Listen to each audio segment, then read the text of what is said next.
second year MBBS student in Government Medical College, Trivandrum. Here is the most awaited day in Week of Arts. Today in Benchmark, we have the legend who gave Indian literature a whole new face and marked Imanam in the maps of world literature.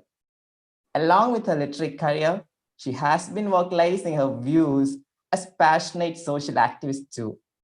On behalf of Trivandrum Medical College and Benchmark, I am privileged to welcome Booker Prize-winning writer Arundhati Roy ma'am to our fourth episode of Benchmark to share her views on the topic Literature in a Fascist World. Welcome, ma'am. Thank you, Pankaj. It's a pleasure to be here. I wish I could see everyone, but these are the times. May we start, ma'am? Can we start? Yes, of course, of course. Okay. Fascist ideologies, both hidden and apparent, are being harbored in many parts of the world. Literature is one of the best means available to express the resentment against fascism, as well as educate people about their liberty and rights. But writers are being attacked over the world for their free expression of thoughts and creativity. The controversies of Perumal Murugan's novel, which led to his literary suicide, and the withdrawal of Misha, a Malayalam novel by S. Harish, due to protest from a group of people, are some of the well-known examples where writers' liberty got sabotaged by a fascist society. According to you, ma'am, what is the role and potential of literature in a fascist world? And what do you think, what do you have to say about the present situation of writers and artists in the world where their freedom for expression is becoming more and more restricted? So, the thing is that we tend to make an assumption that all writers and artists are somehow standing up against fascism. Many are, but many are not. Many have actually paved the way for a country like India to be in the position that it is in. And, we have to understand what we mean when we say fascism, after all. To me, for example, the very idea which the Nazis had of a superior human being, an Aryan being that was intrinsically and in some way divinely ordained to be superior to other human beings, in particular the Jews, the stigmatization and the horrific ways in which Nazism began. I mean, Nazism didn't begin with concentration camps, it had a long journey. Now, in our society, the dangerous thing is that it is a society that way before the Nazis existed have practiced caste and have practiced this understanding that there are human beings who are intrinsically superior to other human beings by some divinely ordained. So you have the idea of the Brahmin as being the Bhudeva, the gods on earth. So moving from that way of thinking into political fascism is a pretty easy journey, so we have to remember that fascism isn't only about governments, it's also about societies, about people, about culture, about literature, people that have practiced this kind of hierarchical, vertical way of thinking. And our society is full of it, way before the BJP came to power. So we that's the first thing I would say. The second thing is that,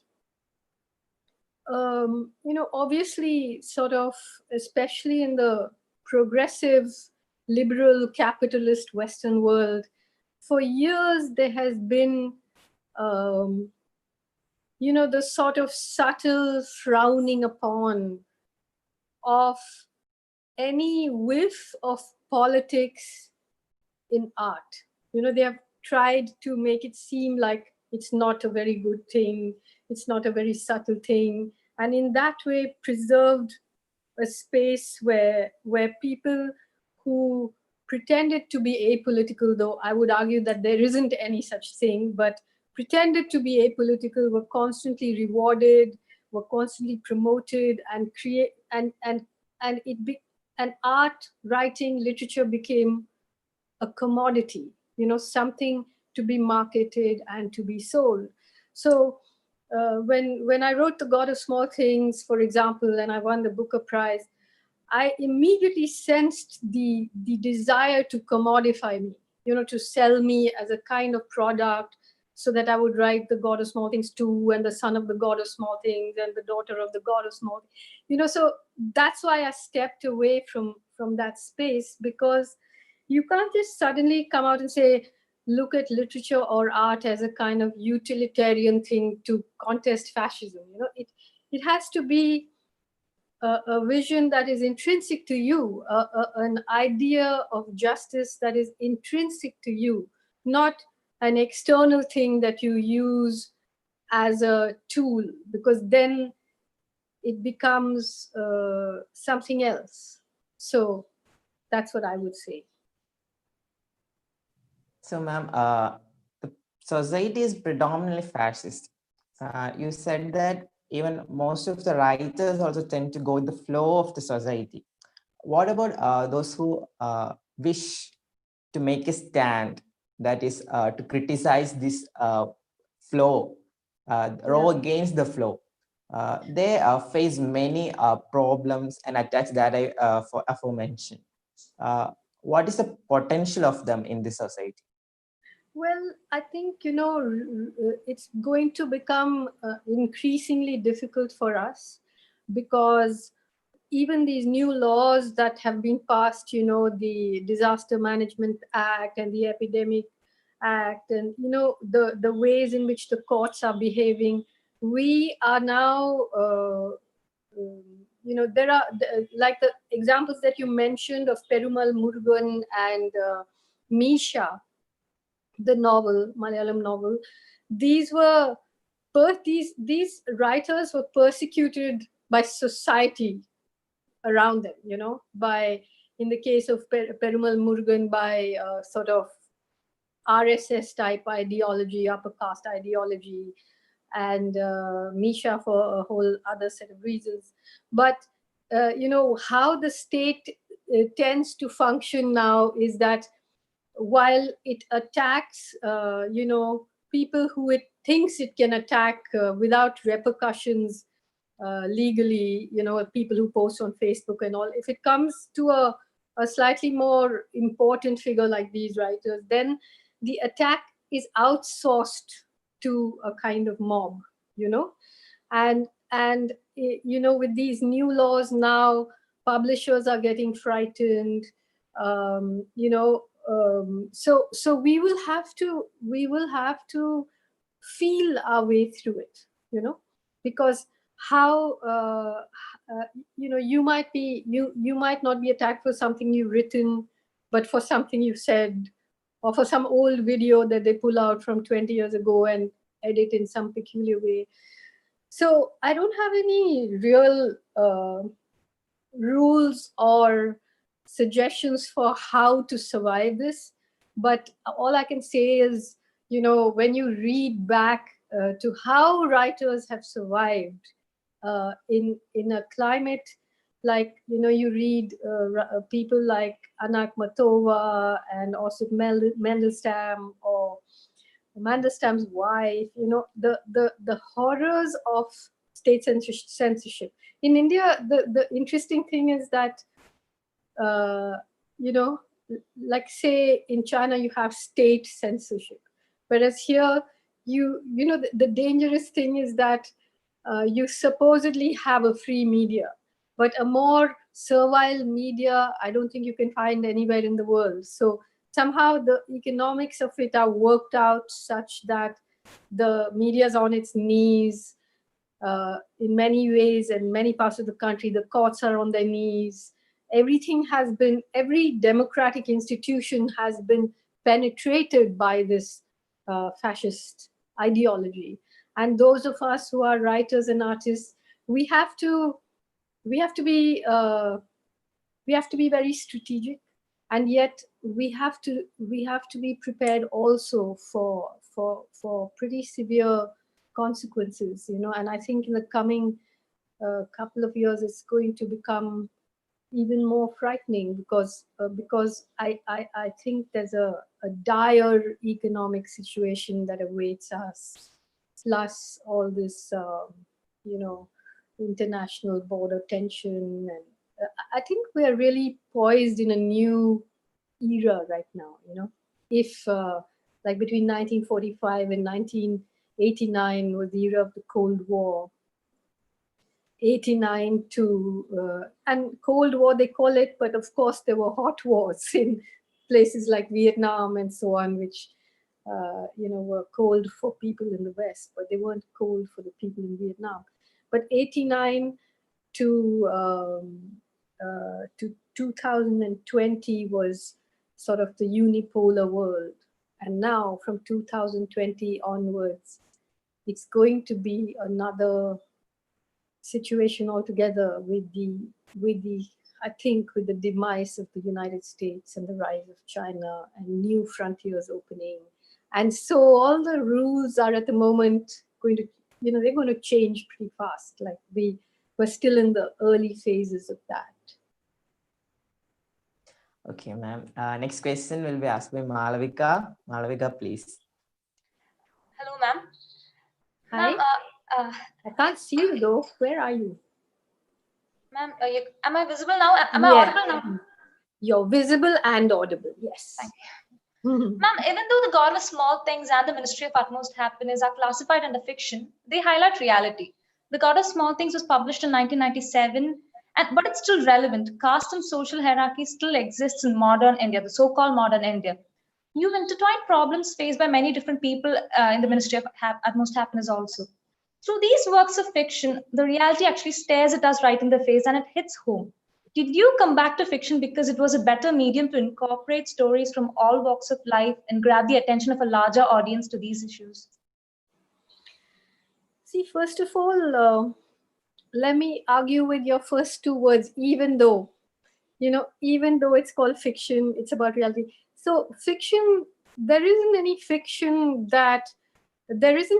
contradiction between fiction and reality at all. Like for instance, I've been sitting and reading this book, The Grapes of Wrath, and if you read it, it just gives you goose bumps, because it's about America in the 1920s, but it's about India now and the great migration of working class people, the reverse migration that has happened. So fiction is not something that is a counterpoint to reality. Fiction is something that deepens and complicates reality. So there isn't any contradiction there. And of course, this society, to me, it has always been astonishing that so many intellectuals and so many writers, celebrated people from this country, can write anything without head-on looking at the issue of caste. It's like somebody writing about apartheid South Africa and omitting to mention that there was apartheid. Equally, if you look at this, the conflicts that exist in our country, whether it is this mass displacement, whether it is all the violence that happens in Kashmir, which we are able to swallow and hold in our stomachs while we cry about injustices to ourselves. If something happens to a student in Kashmir, it doesn't upset us so as much as if the same thing happened to a student in Kerala or Bihar or UP. We have to ask ourselves, why is that so? What kind of people are we? And so for me, fiction is not, because I don't write first of all, I never write fiction I mean, fiction, like it's just a way of constructing a universe, a complicated universe, and inviting somebody you love or readers to walk through that universe with you. Nonfiction, I mean, my nonfiction is usually an intervention, an argument that I'm making to try and open up a space that I see is closing down with this sort of bullying media consensus, which is mostly male, which is mostly upper caste, which is mostly pro-state, pro-corporate, bullying, a population of Adivasis in the forest whose land is being taken over by corporates, or bullying, people who are being displaced by a large dam, or bullying, or lying about terrorist strike, manufactured evidence, all of that. So it's a bit like swimming upstream against the current, whereas fiction is creating a universe in which so many more complex things swim around together and exist beside each other, even though one can't imagine how they exist, but they do.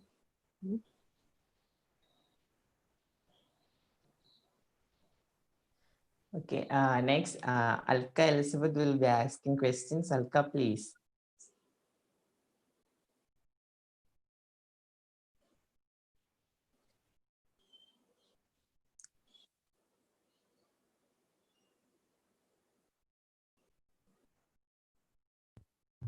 Hello.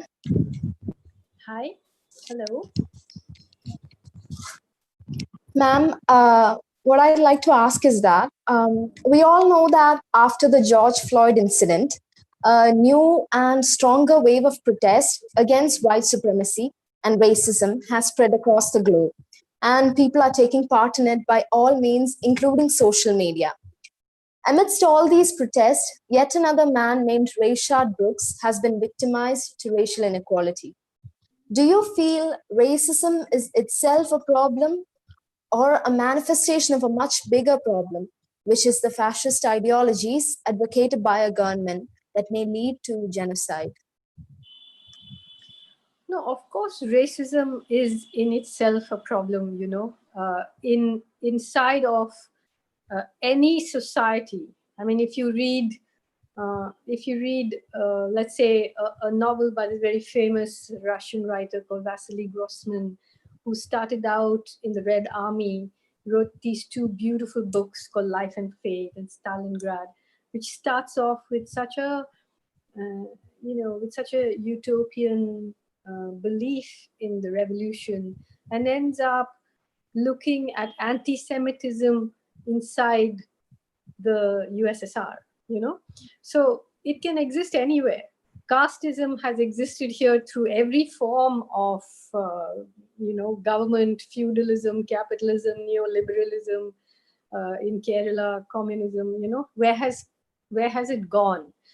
But you see, the thing about the death of George Floyd is you have to look at how how the civil rights movement, the Civil War was fought in the United States, and after the end of slavery, there's such an intrinsic racism and hostility towards Black people in the United States that the laws were made such that from the time of slavery till today, there is mass incarceration of Black people. And the minute they are incarcerated, they are disenfranchised. They cannot vote, So you have a population that has been devalued, assaulted, attacked, but that population has also come up with the most profound literature, the most profound music, the best athletes, the best actors. It's incredible what that assault on a people, the artistic beauty that it has created. But the civil rights movement, whether it was, when Malcolm X was shot, but Martin Luther King was basically upheld and promoted until he started connecting racism with capitalism with the Vietnam War. Then he had to be got rid of. And today, if you look at how Martin Luther King's memory is kept alive by it's, everything has been controlled by corporations now.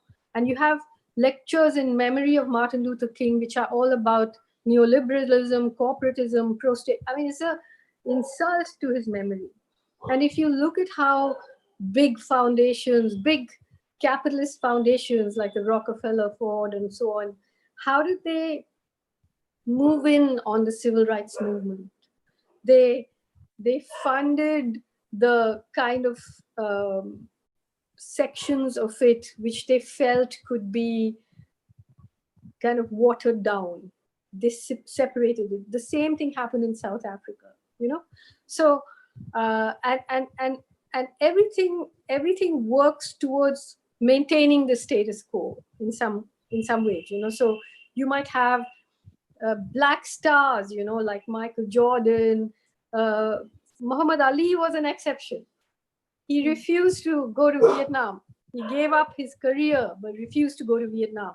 Whereas you have other black stars, black athletes, black rappers who are made millionaires. You know, you have the Colin Powells and the Condoleezza Rices, who then colonize the dreams of a whole community and get told that, you know, capitalism is the answer.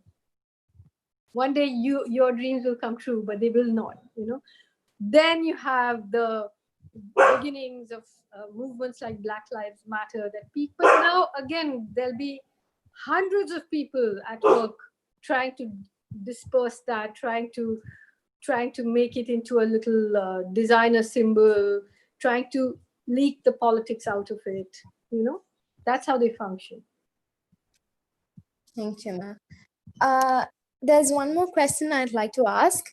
In a world where media attention focuses on a few outstanding topics, you've had the courage to speak up for a variety of issues, a plethora of issues, ranging from attacks on our environment, tribal rights, war crimes and consequences.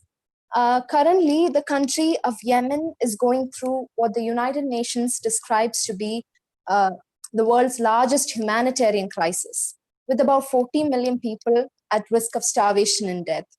Yet the global mainstream media seems unwilling to give this issue the attention it requires and deserves. What is your take on the media's attitude?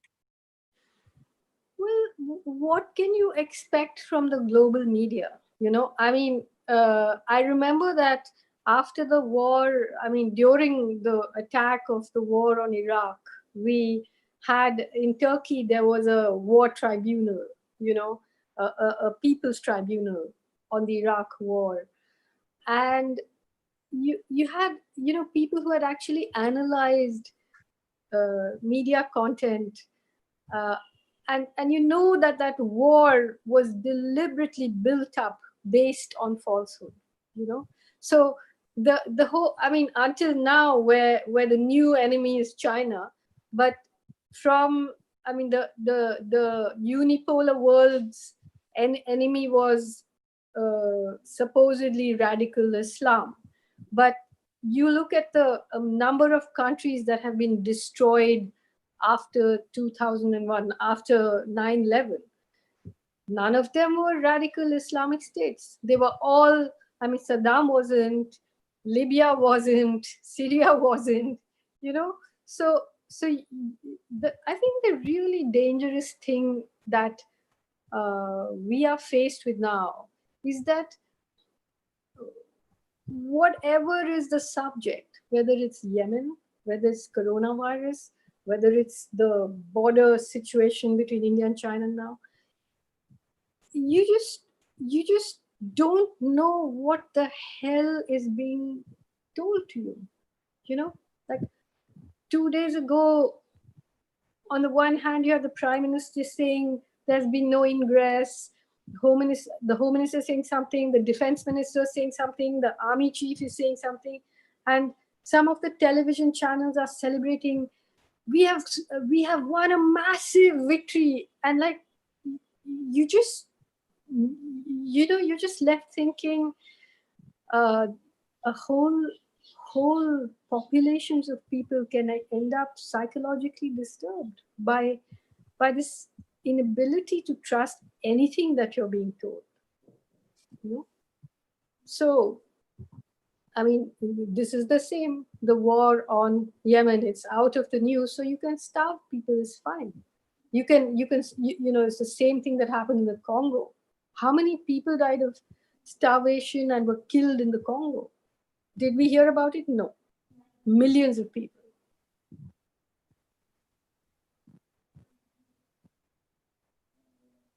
Thank you, ma'am. Now, Ashit will be asking questions. Ashit?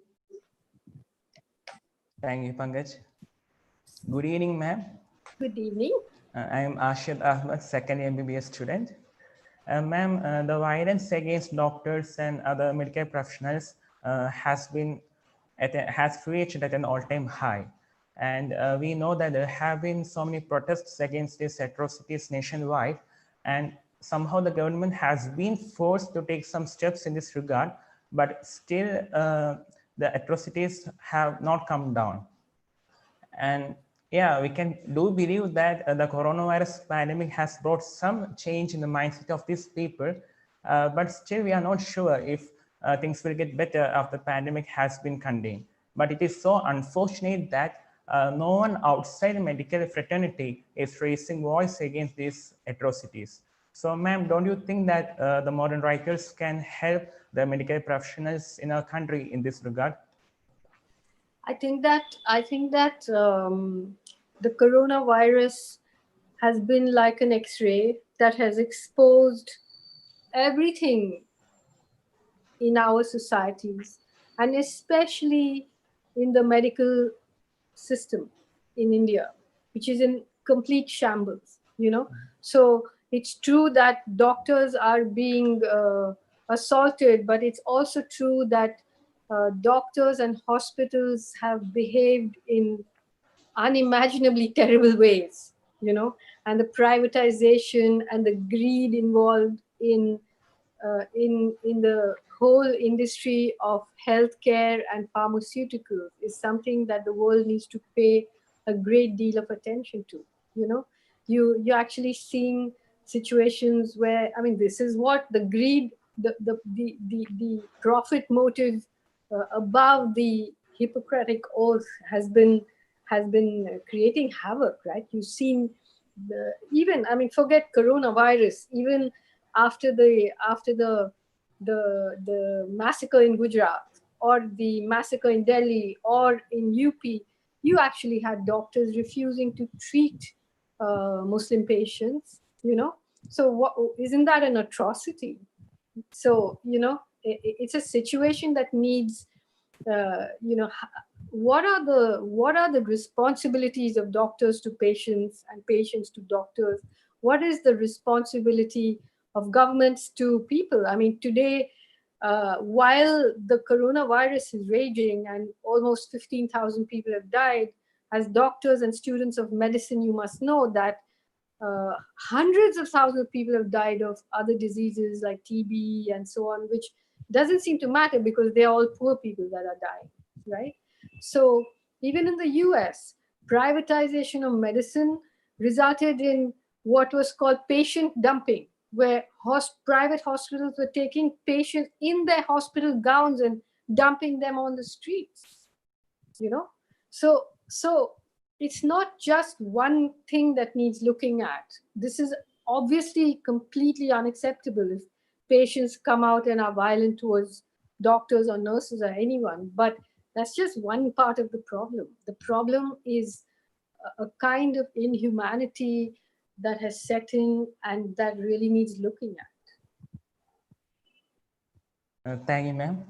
You're welcome. Ma'am, like in recent times, more and more women and even female celebrities are bringing their voices out in the public against body shaming and sexual objectification of women, and also obsession with fair skin. But it is ironical that the same women are becoming part of beauty pageants where they are trying to fit into the beauty standards set up by the modern society and media, endorse fairness products, and even become part of the mainstream entertainment, which promotes male chauvinism and also sexually objectifies women.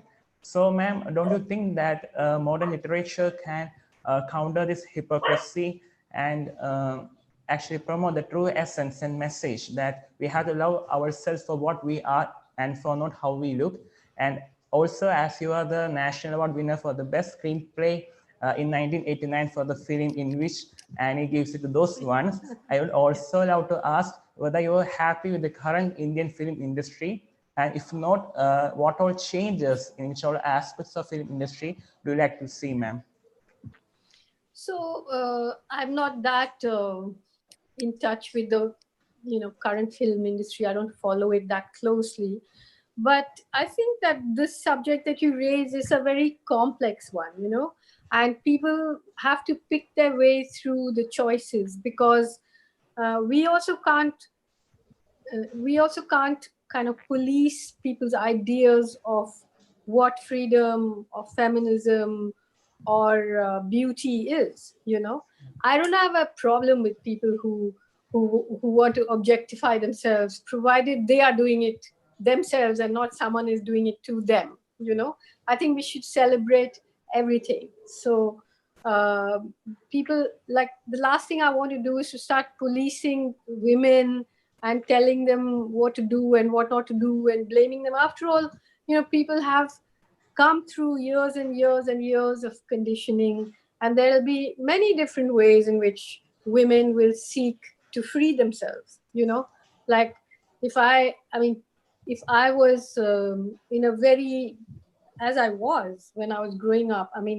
When I was growing up, all I wanted was to escape, even though I didn't come from a very conservative background, but I felt the pressures of conservatism all the time on me. All I wanted was to escape. And to somehow escape meant to be able to earn my own living and fend for myself.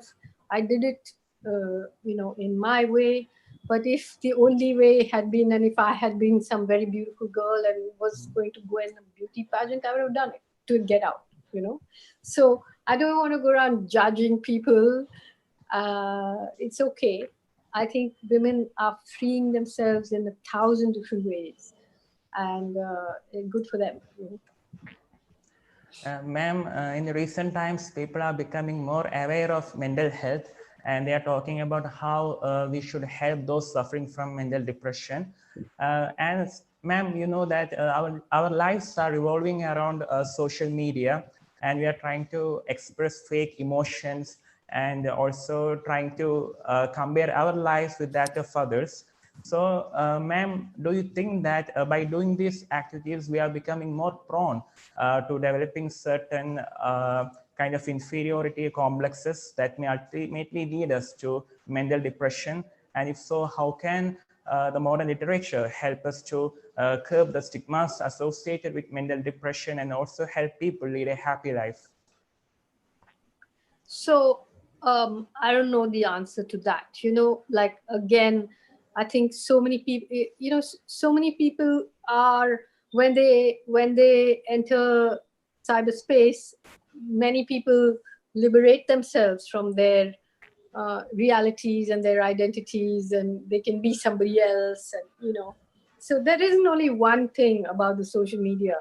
There's, just like we talked about, how the mainstream media has taken away all the oxygen from any kind of marginal group. So these groups are finding so much power and strength and space in the social media. So we can't just brush it all with the same brush stroke. But certainly the things you bring up are a huge concern. Now, personally, for example, I'm not on social media, but that's not because I fear, comparing myself with somebody or whatever. I just fear being continuously occupied and continuously needing to react to someone said this, someone said that. So as a writer, I fear it's like being in a mixie, and then you don't know what is your thought, what is someone else's thought, what is your language, so I retreat from it just so that I have some time to think. I don't want that time to be taken away. But some people, uh, are great presences on the social media, and so I wouldn't knock it, but again, it isn't all one way or all the other way. So, certainly it can bring about terrible pressures, just processing the amount of information that we have to process. And if you're drawn in and you don't have the weight or the space, or what, I don't know, the Urdu word is tehrav, like the ability to just hold your ground and wait, and decide to choose your time, then you can get, it's like getting pushed over in a tidal wave. But it's the reality now, we have to deal with it. There's no going back from it. Ma'am, the recent war that has hit us globally is the coronavirus pandemic. And obviously, many governments have taken different measures to face this dreaded disease. But still, there are some disparities in how different leaders have responded to this disease, not just in healthcare facilities, but concerning monetary and foreign policies too. And it is evident that in some countries, the situations have been worse when combined with others. So, ma'am, does this difference in attitude of different leaders of different countries make apparent the hidden fascist ideologies of different rulers and of today's government? Of course it does. And, you guys are speaking from Kerala, which now the world over has been recognized as one of the places where it was dealt with best. And I don't think that just comes out of the blue.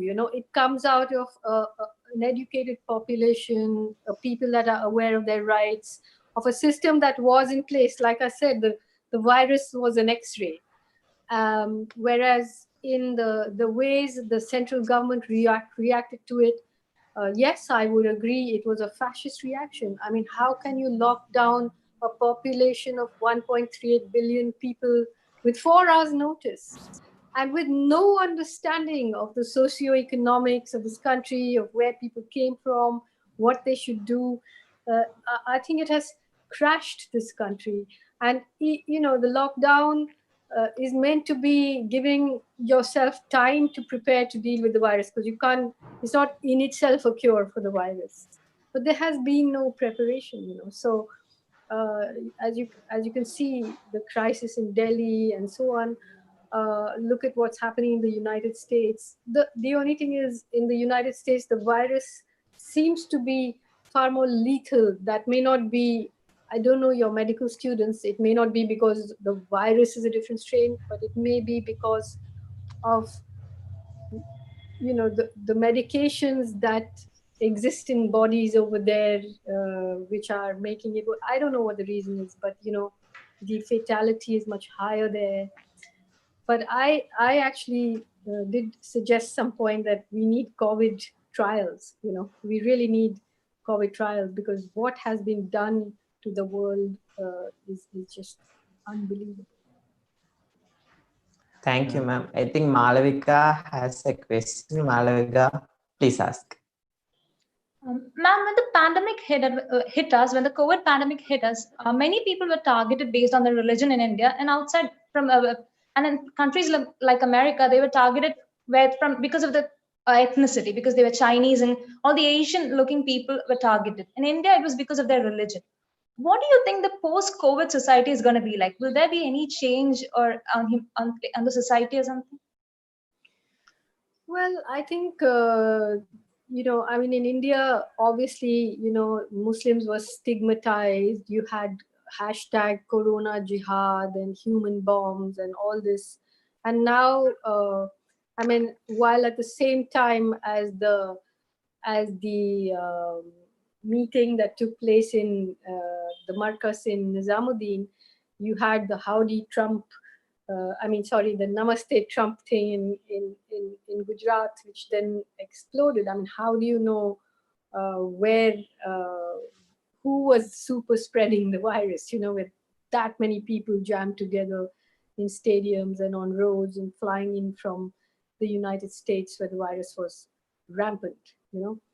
So, but like I said, I mean, for the third time, I repeat this X-ray, this idea that it's an X-ray. So it was immediately used by a fascist ideology to stigmatize a particular population, to call them spreaders of disease, to call for social boycotts. All this happened, and it's just exacerbating existing fault lines in various societies. Similarly, when the lockdown was called, those millions of people, working class people, who were hidden away in the crevices of these metropolitan cities, how they came out and had to walk with no shelter, no food, no transport, and so much violence rained down upon them. But we don't know now, like the thing I think that worries me most now is the fact that fascism, that ideology, is not limited to government functionaries. It has seeped into the blood and veins of society, of ordinary people, that kind of hatred, so even their own suffering may not be a cure for it yet. So what is the post-COVID world going to be like? I don't know. Like, I think I said this at another time, that it's like there's been this explosion and all the pieces are frozen in the air, and we don't know where they're going to fall, because we're going to witness a massive economic slowdown or even collapse. How is that going to fuel the existing hostilities towards minorities? How are people in education going to be further marginalized by this online education? How are people who anywhere had no access to healthcare going to manage? I mean, your medical students, you must know that every other illness, whether it's cancer, whether it's renal failure, whether it's tuberculosis, has just been forgotten about. So how is that crisis going to, manifest itself in the months to come?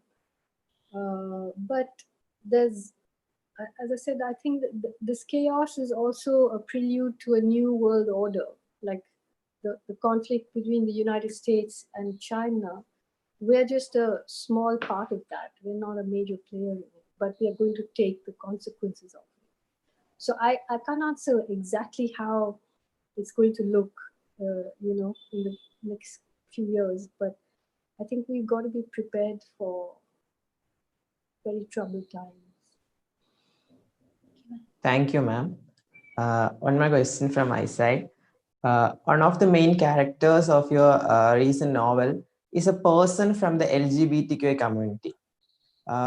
Still, they are not well represented in Indian scenario, especially in literature or films.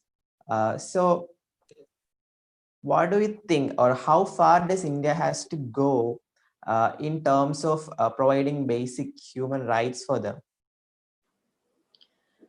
Well, India has to go a long way, but the strange thing is that there was a time before this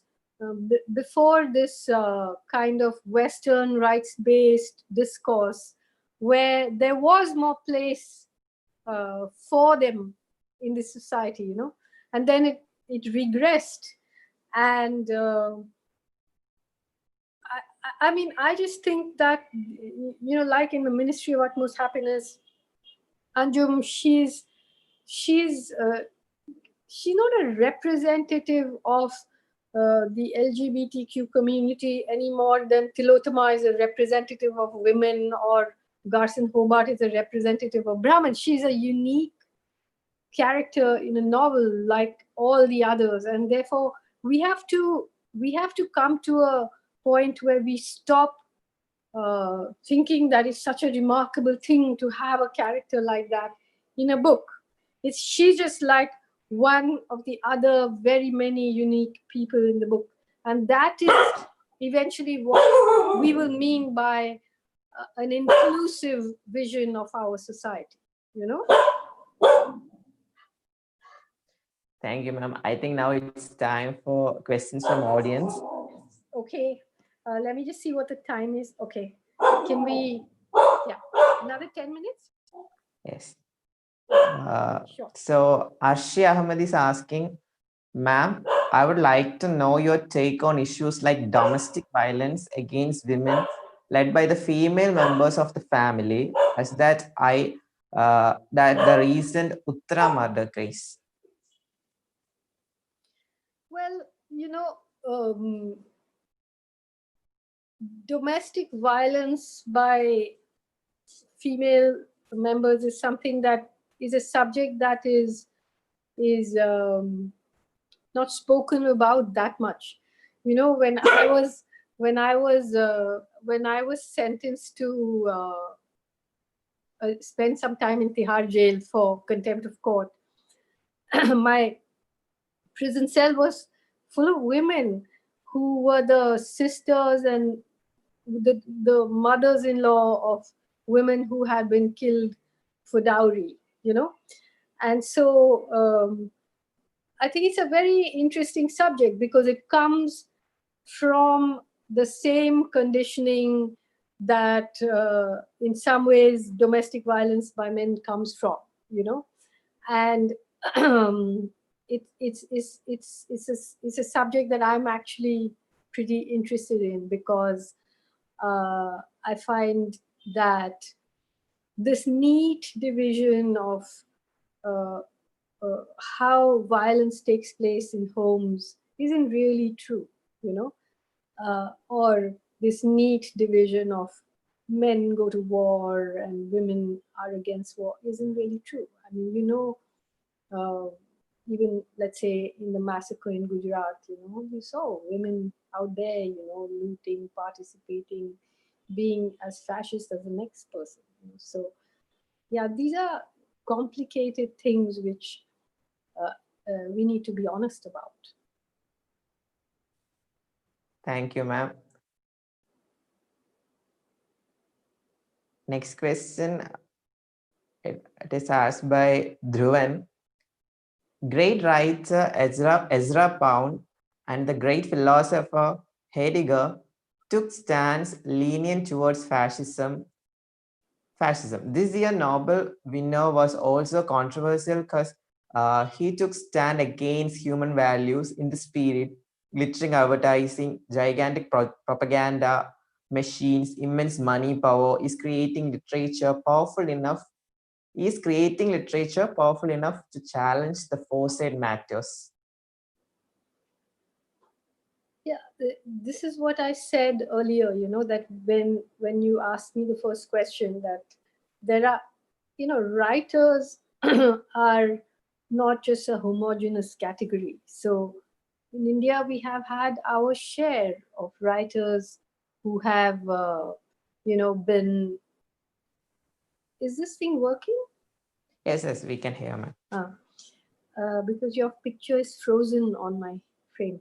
But yeah, so so we have had enough writers who have either openly supported writers, intellectuals, philosophers, columnists who have either openly supported or created an atmosphere in which their so-called balanced moderation and their denunciation of, let's say, people like me from 20 years ago as being extremists or being, you know, ultra whatever and so on, have paved the way for the situation to be what it is today. Some of those people are now greatly denouncing this this government, but they are responsible for it to be here, you know. Okay, ma'am. Next question is asked by Revati. Revati is asking, do you think writers today are pressurized to write seemingly less critical of the political institutions by camouflaging it by the scope of language, similar to how Marjane Satrapi did? Are they being pressurized to not critique the regime? Well, you know, some people, I don't know what that means, in the sense that some people just will not, because they sense the palpable danger of doing so. Because there is an atmosphere of apprehension and fear, of vindictiveness at what might happen to you if you fall out of favor. Some people will do it because they agree ideologically. Some people who are just naturally, conservative or casteist, um, or casteist and capitalist and conservative, will do what they do. So everyone is different, but certainly, I think that, we are coming into a period where even publishers will start policing and persuading writers to tone down.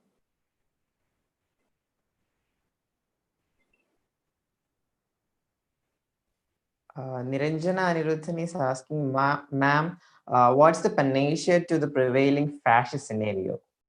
What is the Panacea to the prevailing fascist scenario? How can I answer this question in an interview? If I knew, then I would be applying it, like the thing is that, like I said, how are we to understand this moment? Um, there is a underlying tendency towards fascism in any society that practices caste.